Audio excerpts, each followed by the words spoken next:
Do you want to play MM more effectively? And find out what items to build in every situation. Also, who is the top MM in the meta right now and why? I will tell you all in this video.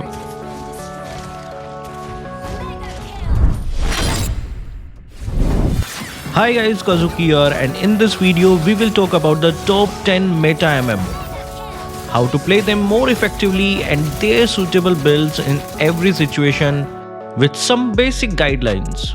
Wait guys, did you know this video has hidden diamond codes? You will find diamond redeem code in this video which you can redeem from our website Kazukiofficialstore.com.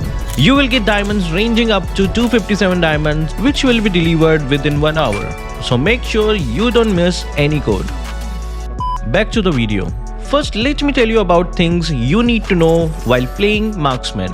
Every MM user should have lot of patience. If you are weak in early game, then you have to play very safe till the mid of the game and you need to maintain at least 50% of your HP. If you are lower than that, recall ASAP. Missing a minion's gold is better than dying. Make use of the minimap. If you see their jungler, roamer or mage missing from the map, then you have a high possibility of being ganked. Watch out from those. Since you are a side laner, enemies will always try to gank you, so ask help from your teammate to gank your lane at least once or twice in early. If the enemies keep on ganking you non-stop, stay inside the range of the turret, and if you think you can't, just run away. It's not worth it saving the turret when you die and keep on feeding them. And one of the main things you need to know is positioning. It is very important when playing MM and it will decide what you can do in the team fights. When building items, you need to build according to the enemy's lineup. If the enemy has a lot of magical burst type damage, go for Athena's, and if it's poke type magic damage, you can go for radiant armor. Immortality is also a good choice. I wouldn't recommend you guys to build Wind of Nature when enemies have a lot of magic damage. Also, it won't be effective since its passive works only on physical damage. And for physical burst damagers like Saber, Lance, etc., go for Anticuira's, Immortality, Brute Force or Wind of Nature. If you don't want to buy a full tank item, you can go for its small components. Check it out in our recent video about the early game cheats, it will help you a lot too. But apart from the item components, I will recommend you guys to buy at least one defense item.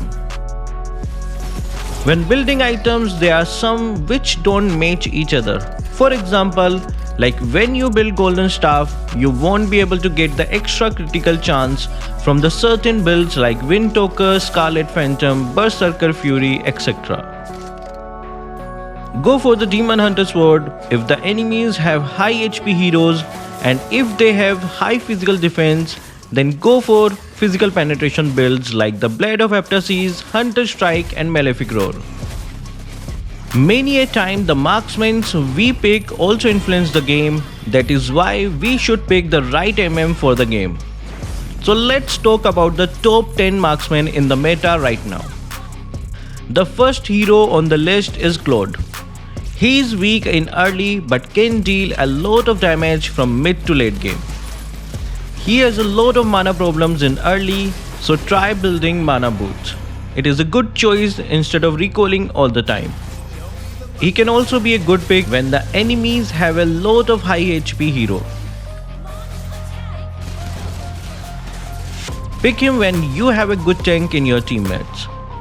These are the builds I used most of the time, but switch the Wind of Nature to Athena's when the enemy has a lot of magical types, and Brute Force or Immortality according to your choice. The next hero is Beatrix. She is a hero who has a lot of damage in the early game and take advantage of all the weapons she has. Try clearing the lane with her ultimate and rotate if you can. And of course watch out from ganks. I built two types of items on her. The first is with attack speed plus a defense item combo. I build this when the enemy has a lot of burst damage dealing heroes. and the other is full damage and penetration items when the enemy has squishy heroes. This works against tanks too. Pick her when the enemy has low CC effects. 1-1 is the next hero on the list. She might be one of the most annoying marksmen in the mid to late game if you master her. It is a bit difficult to handle her since she is very squishy and got no sustainable skill without any attack speed. So try to build some attack speed items as soon as possible to get the advantage of her passive. Her ultimate is the main threat in the late game when the enemies are squishy.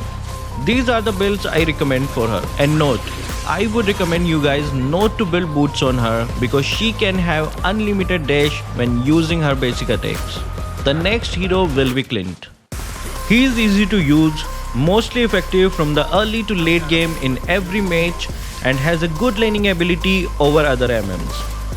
When playing Clint, try to play very aggressively. Also try to give backup as much as you can to your teammates if you see any team fights. Make sure to get the defense item since he lacks mobility. These are the builds I would recommend you guys to use. Next we have Melissa.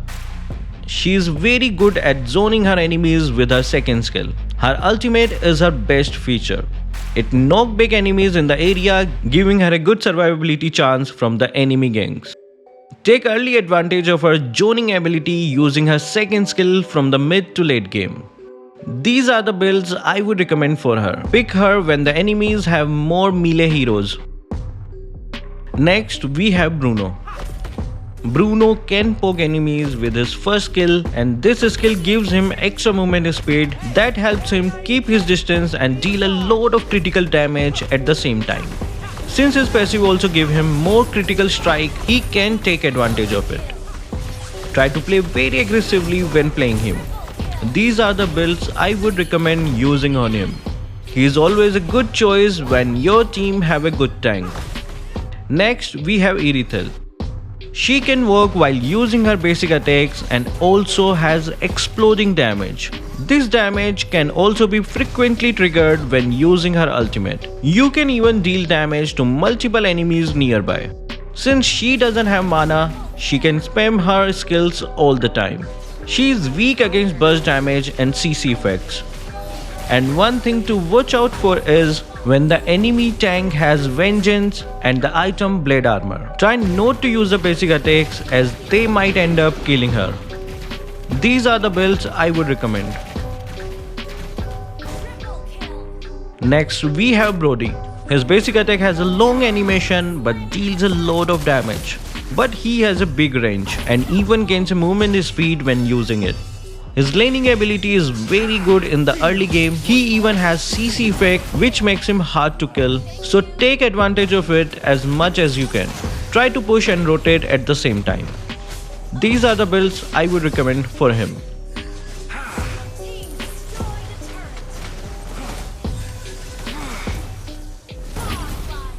The next hero will be Nathan. He is a hero who deals basic magical damage to enemies with the penetration effect. This makes him very effective against enemies who have a lot of magic defense. He can have advantage in laning since he can clear the lane fast and has a lot of attack and movement speed from his passive. He is weak against burst damage. These are the builds I would recommend using on him. And at last we have the new revamp Leslie. After the recent revamp, she has a different playing style now. She has a very long range when her passive is activated. Try to poke the enemy in early whenever you can. She is weak in early, so play very safe, and after getting some core items, you can start shining. She deals critical true damage which can easily melt high physical defense enemies. These are the builds I would recommend using on her. And that will be all for this video. If you guys learned something from this video, do subscribe to us. Thank you guys for watching. Keep supporting Kazuki Official.